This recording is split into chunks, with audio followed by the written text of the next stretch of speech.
10 minute show में आप सबका स्वागत है। तो आज हम करने वाले हैं पॉलिटी की क्लास नंबर 4 जो कि रहने वाली है भारतीय संविधान की विशेषताएं। तो आज हम बात करेंगे भारतीय संविधान की विशेषताओं के बारे में। पिछली क्लास में हमने अनुसूचियों के बारे में बात की थी, यानी कि स्केड्यूल्स के बारे में बात की थी। आज हम भारतीय संविधान की क्या क्या विशेषताएं रहने वाली हैं वो 10 मिनट में देखेंगे।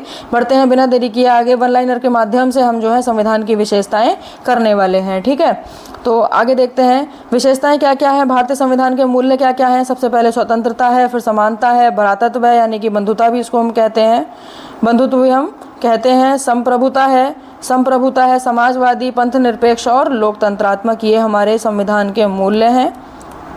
ये हमारे संविधान के क्या है, मूल्य हैं, यानी कि संविधान की हमारी विशेषताएं हैं। समानता, बंधुता, संप्रभुता, समाजवादी, पंथ निरपेक्ष, लोकतंत्रात्मक और स्वतंत्रता, ठीक है। ये सब हमारे संविधान में है।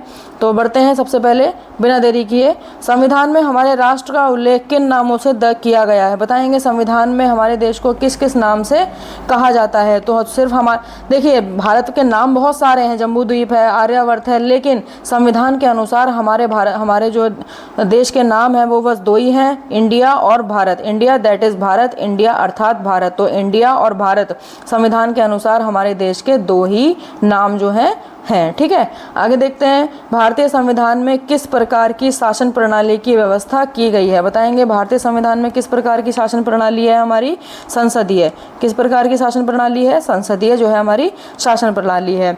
संसदीय शासन व्यवस्था में विधायिका का कार्यपालिका पर नियंत्रण होता है। इसमें जो है विधायिका का कार्यपालिका पर नियंत्रण होता है, लेकिन न्यायपालिका को इससे अलग रखा गया है। 3 प्रकार हैं हमारे यहाँ के, तो न्यायपालिका को इससे अलग रखा गया है, ठीक है। जुडिशरी को अलग रखा गया है, लेकिन विधायिका का कार्यपालिका पर नियंत्रण होता है। भारतीय संविधान की जो हमारी प्रणाली है वो संसदीय है, ठीक है। आगे अध्यक्षात्मक शासन प्रणाली का आधारभूत तत्व क्या है, बताएंगे। अध्यक्षात्मक शासन प्रणाली जो है हमारे देश में वो एकल कार्यपालिका है, यानी कि सिंगल है, ठीक है। अगला है भारत की संसदीय शासन प्रणाली एवं ब्रिटेन की संसदीय शासन प्रणाली के मध्य अंतर का मुख्य बिंदु कौन सा है, न्यायिक समीक्षा यानी कि जुडिशियल रिव्यू जो है हमारा वो ब्रिटेन का और भारत का जो है वो अंतर है, जुडिशियल रिव्यू, ठीक है। ये जो है मेन अंतर है। अगला है भारत का संविधान परिसंघीय है, यह किससे निर्धारित होता है। भारत का संविधान जो है वो परिसंघीय है, क्वासी फेडरल है। ये किससे निर्धारित होगा, केंद्र और राज्यों के मध्य शक्तियों के विवरण से, यानी कि केंद्र और राज्य के मध्य शक्तियों का वितरण जो किया गया है अनुसूची 7 में, ठीक है, ये उससे डिसाइड होता है, ठीक है। आगे बढ़ते हैं। अगला है नीति निदेशक तत्वों तथा मूल अधिकारों को संविधान की आत्मा किसने कहा है, बताएंगे। कंसाइंस ऑफ द कॉन्स्टिट्यूशन किसने कहा है, नीति निदेशक तत्व और मूल अधिकारों को संविधान की आत्मा किसने कहा है, ग्रैनविल ऑस्टिन ने कहा है। ऐसा कोई एग्जाम नहीं है जिसमें ये क्वेश्चन ना पूछा गया है। तो डीपीएसपी नीति निदेशक यानी कि डीपीएसपी और मूल अधिकार यानी कि फंडामेंटल राइट को संविधान की आत्मा कहा है ग्रैनविल ऑस्टिन ने। अब पूछ रहा है अगला क्वेश्चन है, मूल संविधान में कुल कितने अनुच्छेद और कितनी अनुसूचियाँ थीं, बताएंगे। मूल संविधान में कितने अनुच्छेद थे और कितनी अनुसूचियाँ थीं। तो मूल संविधान में 395 अनुच्छेद थे यानी कि आर्टिकल्स थे, और 8 हमारी स्केड्यूल्स थी। वर्तमान में जो है हमारे 448 अनुच्छेद हैं, 448 जो है आर्टिकल हैं, और अनुसूची कितनी हो गई है अब 12, ठीक है। आगे क्या है, सर्वप्रथम कांग्रेस के किस अधिवेशन में जनगण मन गाया गया था, बताएंगे। कांग्रेस के किस अधिवेशन में जनगण मन गाया गया था।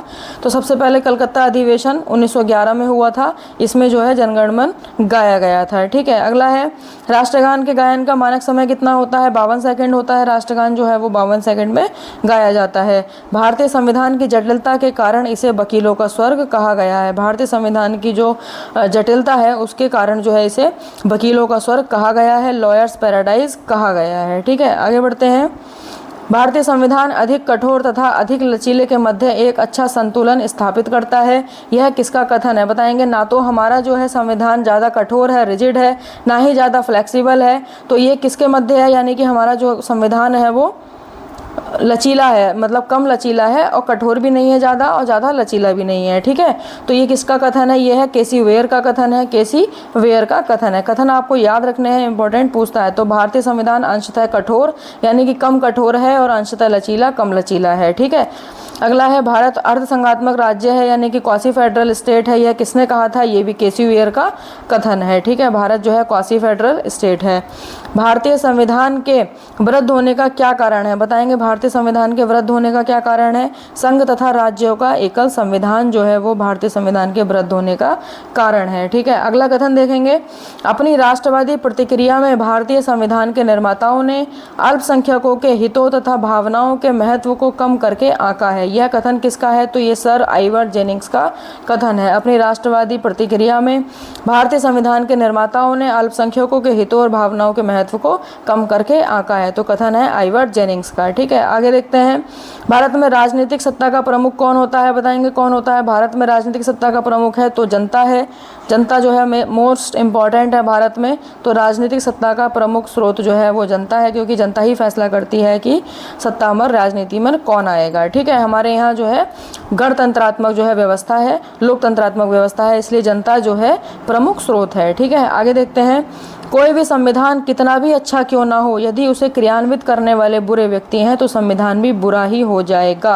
ये किसने कहा था? तो ये बाबा साहब डॉक्टर भीमराव अम्बेडकर ने कहा था कि कोई भी संविधान कितना भी अच्छा क्यों ना है, लेकिन अगर उसे चलाने वाले जो व्यक्ति हैं वो अच्छे नहीं हैं तो संविधान भी बुरा ही कहलाएगा। ठीक है, तो ये डॉक्टर भीमराव अम्बेडकर ने कहा था। ठीक है, आगे बढ़ते हैं, नेक्स्ट है हमारा, संविधान को संघात्मकता के तंग ढांचे में नहीं ढाला गया है। ये भी किसने कहा है? डॉक्टर भीमराव अम्बेडकर ने कहा है कि संविधान को संघात्मकता के तंग ढांचे में नहीं ढाला गया है, डॉक्टर भीमराव अम्बेडकर। अगला है, भारत की स्वतंत्रता के बाद भारतीय राष्ट्रीय कांग्रेस को एक राजनीतिक दल के रूप में भंग कर दिया जाना चाहिए। यह सुझाव किसने दिया था? यानी कि स्वतंत्रता से पहले जो है भारतीय राष्ट्रीय कांग्रेस बनी थी तो उसको जो है भंग कर दिया जाना चाहिए, तो ये किसने कहा था? महात्मा गांधी ने। ठीक है, कब बनी थी ये? तो 1985 को। कब बनी थी? 1985 में, नहीं 1885 में, सॉरी 1885 में जो है भारतीय राष्ट्रीय कांग्रेस बनी थी, तो इसको भंग कर दिया जाना चाहिए स्वतंत्रता के बाद। किसने कहा था? महात्मा गांधी ने। भारतीय संघवाद को सहकारी संघवाद किसने कहा है? मोस्ट इंपॉर्टेंट क्वेश्चन है, बहुत बार पूछा गया है। सहकारी संघवाद किसने कहा है? कोऑपरेटिव फेडरलिज्म, तो ग्रेनवेल हॉस्टल ने कहा है। अध्यक्षात्मक शासन प्रणाली में कार्यपालिका की समस्त शक्तियाँ किसमें निहित होती हैं? बताएंगे, अध्यक्षात्मक जो शासन प्रणाली है उसमें कार्यपालिका की सारी शक्तियाँ जो हैं वो राष्ट्रपति में निहित होती हैं। ठीक है, आगे देखते हैं, मौलाना अबुल कलाम आज़ाद ने संविधान सभा में वयस्क मताधिकार को 15 वर्ष के लिए स्थापित करने की बात कही थी। याद रखेंगे इस बात को, मौलाना अबुल कलाम आज़ाद जो थे वो भारतीय राष्ट्रीय कांग्रेस के सबसे लंबे समय तक रहने वाले जो हैं अध्यक्ष थे। ठीक है, भारत का राष्ट्रीय पशु कौन सा है? कमेंट बॉक्स में आंसर देंगे, आंसर लिखे हैं मैंने पर छुपा दिए हैं। अच्छा, देख लेते हैं, भारत का राष्ट्रीय पशु कौन सा है? तो बाघ है। राष्ट्रीय पुष्प आपका कमल है। राष्ट्रीय पक्षी जो है आपका मोर है। और राष्ट्रीय ध्वज में कितनी तीलियाँ होती हैं? वो 24 तीलियाँ होती हैं राष्ट्रीय ध्वज के चक्र में। तो कैसी लगी क्लास बताएंगे आपको। भारतीय संविधान की विशेषताएं जो हमने कंप्लीट कर ली हैं। मिलते हैं नेक्स्ट वीडियो में। क्लास पसंद आई हो तो कमेंट बॉक्स में ज़रूर टाइप करें। ठीक है, मिलते हैं नेक्स्ट वीडियो में। धन्यवाद।